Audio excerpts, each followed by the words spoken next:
Hello and welcome to Taste for the Veggie.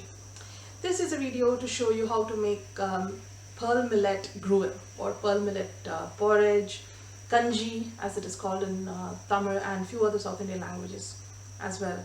So this uses pearl millet, or also known as Kambu in Tamil and Bajra in Hindi. There's a little story that came across as quite interesting, and it almost sums up the nutritionist value of this millet. So Shah Suri tried to invade or tried to capture the Jodhpur area in Rajasthan, and Rajasthan is known for its arid climate, and only crops that need very little water grow well in that region, and Bajra is one of those. The grain is said to have come from Africa, and the army of the Marwar king that was ruling in Jodhpur was quite a strong army, about 50,000 plus cavalry. So the war was really fierce, and Shah Suri had already camped for quite some time outside of Jodhpur. So his people were withering away because of the lack of proper food for them. So the Marwar king abandons the kingdom and runs away because he thinks there's a traitor. And two chiefs in the Marwar army continue to fight until a point where Shah Suri thinks that it's probably a better idea to just abandon and go, because these Marwars are really fierce fighters and there's no point in continuing.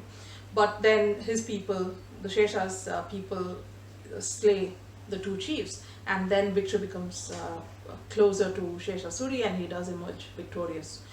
But he's said to have quoted, or he's said that he almost lost his army to a few grains of Bajra, because the Marwar's army's staple grain was Bajra. And imagine how strong they were and how fiercely they fought.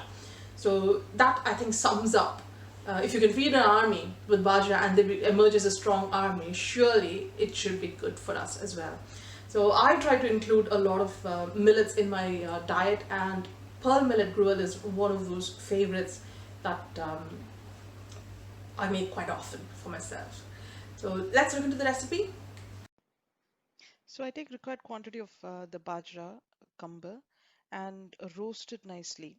I roast it until all the grains are really hot to touch. So the top of the layer should also be quite hot to touch.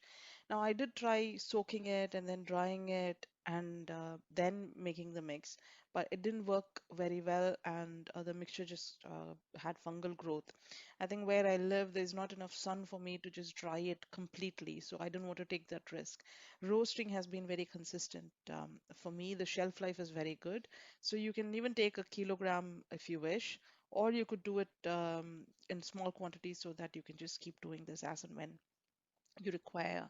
If not, store for a couple of weeks. I do store them for months.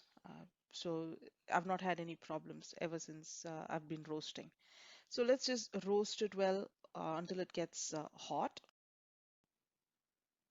Allow this to cool down and then grind it to the consistency that you like. Some people like it very fine. I don't like it very fine, mainly because when I have the gruel or porridge, I like to have the chewing feeling, and the chewing helps us feel more satisfied with the food than just gulping it down. So that's one of the reasons why I make it ever so slightly coarse, because when I cook it in the next step, it will become a bit bigger. So you don't want it too coarse either, but if you don't want it too fine, then you can have it midway like me. If not, just make it fine like a flour, and that'll work as well. So here's my bajra that I have coarsely crushed after roasting, and I just keep this in a airtight box and it lasts quite long. So I take about 3 heaped tablespoons and mix it in water. So just stir it so there's no lump.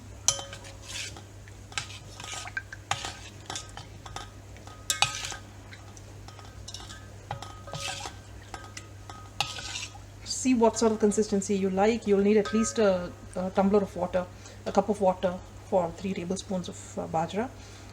You can increase it if you don't want to add water a little later. So that's it. You just have to pressure cook this covered for about 4 to 6 whistles.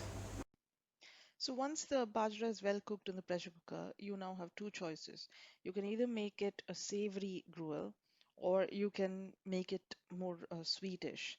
Now for the savory one, which is my kind of one, I add required quantity of buttermilk and some salt. You can add hing or asafoetida perangayam, and you can also add a pinch of dry ginger powder because that also helps with the digestion. So just mix it to the required consistency. You might want to add a bit of water if you want it more like a runny texture. So it really depends on how you want to consume this. If not, you can add a bit of milk and you can add some sugar if you like and some cardamom powder. It will go down more like a payasam or a kheer, but each one to their own. So it's entirely up to you how you want to go forward. I prefer the savory one because I don't want to keep adding more and more sugar into the body, and I prefer buttermilk because it is probiotic instead of having milk again. So that's it. That's the millet gruel recipe. I hope you like it, and don't forget to give a thumbs up.